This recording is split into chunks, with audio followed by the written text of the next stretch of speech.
requested me to do a review of the Jones Mountain Twin versus the Jones Ultra Mountain Twin, which is a new board we have out this year and we just love. So I got a board. This is last year's Jones Mountain Twin, but there's almost no difference between this year's Jones Mountain Twin and last year's. They're both set up on Genesis X bindings, which are very responsive, just right there with the diodes. And I rode SLXs. And Jack, what boots were you riding? Ride RFLs. The RFLs, which are a great boot, kind of very medium, flex, medium stiff super response. Light. And so it's a perfect combo because I found that the Jones boards, the Mountain Twins, although they're easy to turn, they're a little slower edge to edge than some boards. So I like pairing them up with a responsive binding.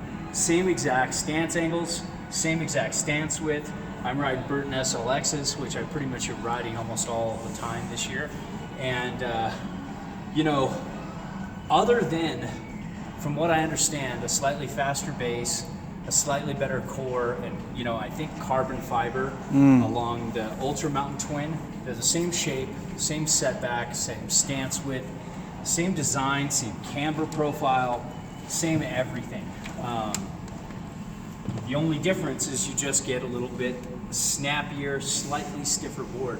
I felt like the flex of this is just a little bit softer, to the point where I wouldn't say this one is definitely much stiffer, but it's just a little bit softer, or almost the same flex, but the Jones Ultra Mountain Twin just has a little more snap to it. Like even edge to edge transitioning just feels like there's a little more snap bouncing back and forth between edge to edge, rolling over. It pops a little bit better. It's just like last year they had the Jones Twin LTD, which was a board I wasn't that into. It felt dead, it felt too damp. With this Ultra Mountain Twin seems to take all the positive traits of the Mountain Twin and just add a little bit more stiffness, a little bit more snap to it, a little less chatter in the nose and tail when going really fast. And it's just they're both great all-mountain boards. This is at a lower price point, so if you can't swing $579, this is still a highly recommendable board. And this doesn't have the sizing that this does. This has a much wider range of sizing. So if you can't find your best size in the Mountain Twin, Ultra Mountain Twin, then the regular Mountain Twin will be fine. And I just, all in all, it's really close, but I definitely like the Ultra Mountain Twin better, and especially for only $179, $80 more. I think this is $479 or $499, and this is $579. So you're really not looking at a massive bump in price for a little bit more improvement. So it's worth it. Oftentimes, you're dealing with like $300 between like a high-end Ultra board and a regular board. So then you're just like, is it really worth it? I don't know. I could live without that little extra bit for $300 more, But so anyways, I think with this price point, it's worth it to go for the extra price, the higher price, and get the Ultra Mountain Twin. Just a fun board. And Jack, what do you think?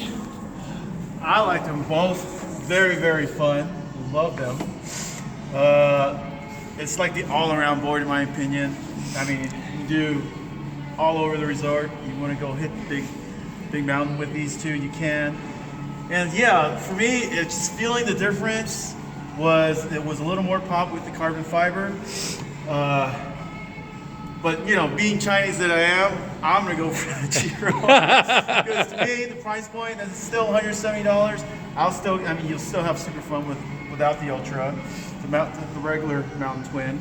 So, but all around, if I had to buy one board for everything, it would either be either of these two. Yeah, and for me, I want the carbon because it's just enough. Just the price point's perfect. Yeah. For you're like, nah, I'll get enough. And today, this is why we're not outside. Yeah. It's just dismal outside. Dumping. Yeah, and it's But it's a great day to take these boards out because they floated really well, didn't they? Yeah, Especially for a directional twin. You know, a lot of people say these are twins, but they're not. I mean, you have a stiffer tail than tip. You have a longer nose than tail. You have a setback stance of 20 millimeters. Yeah. So it's a very different board from tip to tail. However, it still has some twin elements. Yes, certainly. And so you can ride switch really well, especially when centered up like they almost are today. And I was having fun riding switch and powder, no problem. Totally. And and they're very doable switch. However, it's just not a true twin or anything close to it. It's definitely on the directional twin, bordering on twinish side of things. Both of them are, but they're great all-rounders. That's the perfect board. You can set these back on a powder day and surf snow. You know, it's not like the flagship. Yeah. It's not like the hovercraft, but you get a lot of float for a directional twin, a lot of float. You've got all that extra rocker in the nose. You've got less rocker in the tail, more rocker in the nose. Yep. They call it setback camber, I believe. So you definitely get more float.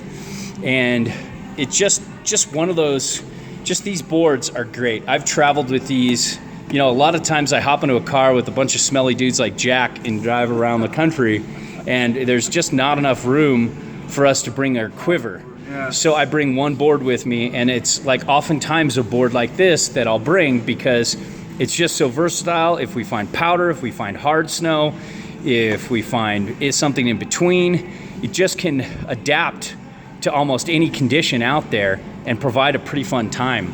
The only thing I'd like to see is just have this turn a little quicker edge to edge. But that's really my only complaint. Maybe a shade more camber, 10% more camber, a little more camber just past the bindings a little bit, just to give it a little more carving power, a little more snap. But other than that, they're great boards and they're highly recommendable. Super playful and fun.